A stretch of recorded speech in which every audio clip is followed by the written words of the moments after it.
जय श्री राम मेरे प्यारे मित्रों, एक बार पुनः स्वागत है आप सभी का मेरे YouTube चैनल पर। विनय पत्रिका के पाठ हम कर रहे हैं। नवधा भक्ति का एक प्रकार यह भी है कि हम भगवान के नाम, उनकी महिमा, उनकी कथा, लीला, गुणगान को सुने। श्रवण करना भी एक भक्ति है, तो मैं पढ़कर सुन रही हूँ और आप भी मेरे माध्यम से सुन रहे हैं। अतः इन पदों को सुने और प्रभु राम की भक्ति का आनंद लें।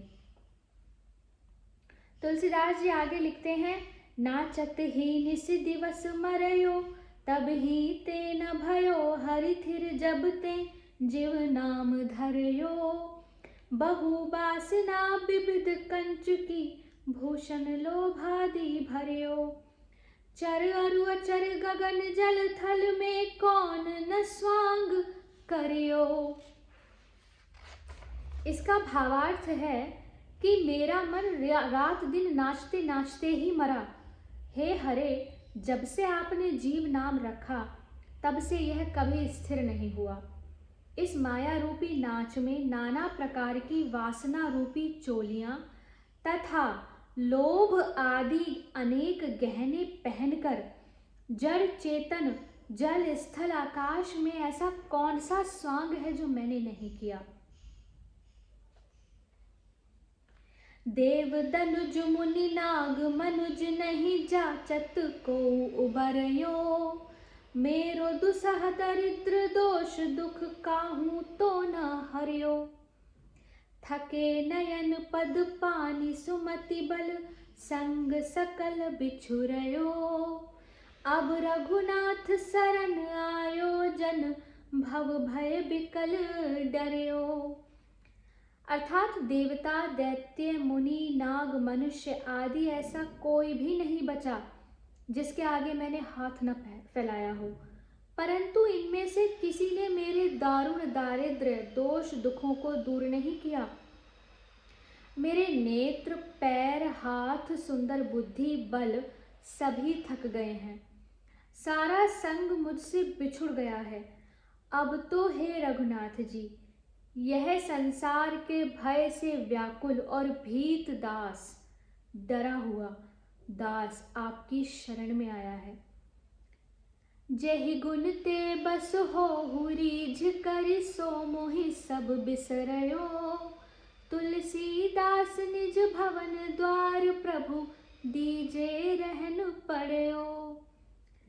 हे नाथ, जेहि गुण ते बस होहु रीझ, जिन गुणों पे आप रीझते हो, सो मोहि सब बिसरयो, सब बिसर गए, मैंने सब भुला दिए। अर्थात मुझ में अब ऐसा कोई गुण नहीं जिस पर आप रीझें। अब तो हे प्रभु, इस तुलसीदास को अपने दरवाजे पर पड़ा रहने दीजिए। अब तो बस मुझे अपनी शरण ले लीजिए।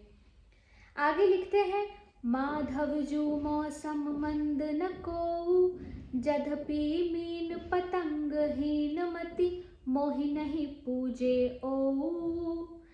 रुचिर रूप आहार बस्य, उन पावक लोह न जान्यो।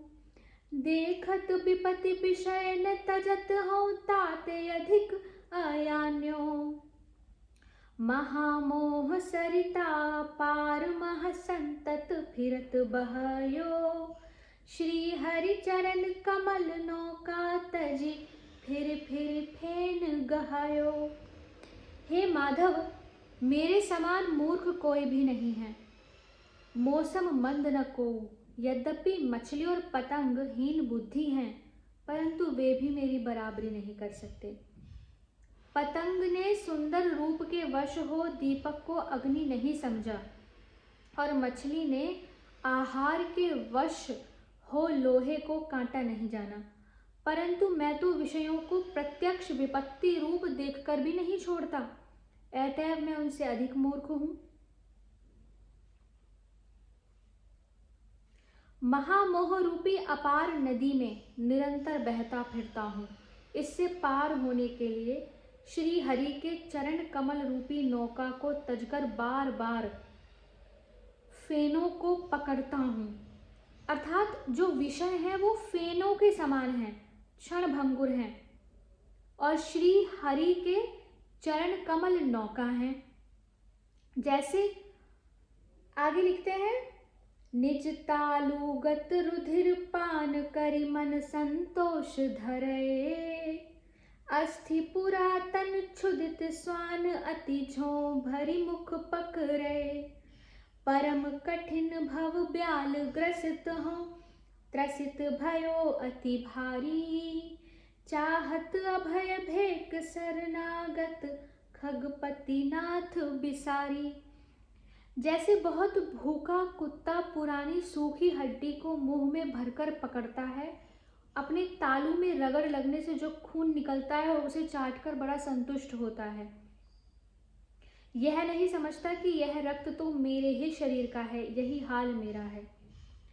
मैं संसार रूपी परम कठिन सर्प के डसने से अत्यंत ही भयभीत हो रहा हूँ, परंतु मूर्खता यह है कि उससे बचने के लिए गरुड़गामी भगवान के शरणागत न होकर विषय रूपी मेंढक की शरण से अभय चाहता हूँ।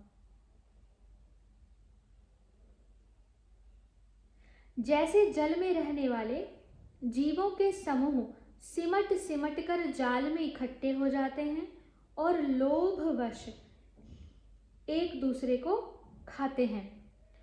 इसी का ये आगे लिखते हैं कि जलचर ब्रंद जाल अंतरगत होत सिमटी एक पासा।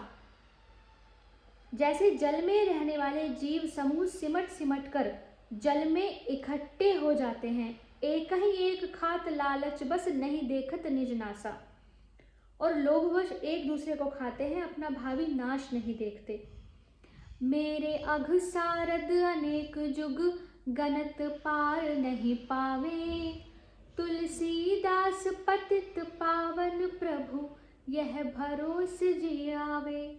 यदि सरस्वती जी अनेक युगों तक मेरे पापों को गिनती रहें तब भी उनका अंत नहीं पा सकती। मेरे मन में तो यही भरोसा है कि मेरे नाथ पतित पावन हैं, पतितों को पावन कर देते हैं, तो मुझ पतित को भी अवश्य अपनावेंगे। इसी के साथ हम यहाँ विराम लेते हैं। आगे के पदों का पाठ हम आगे की वीडियो में करेंगे और श्री राम नाम के लेखन की महिमा को मैं आपको बताऊंगी, अभूतपूर्व घटना। जय श्री सीताराम।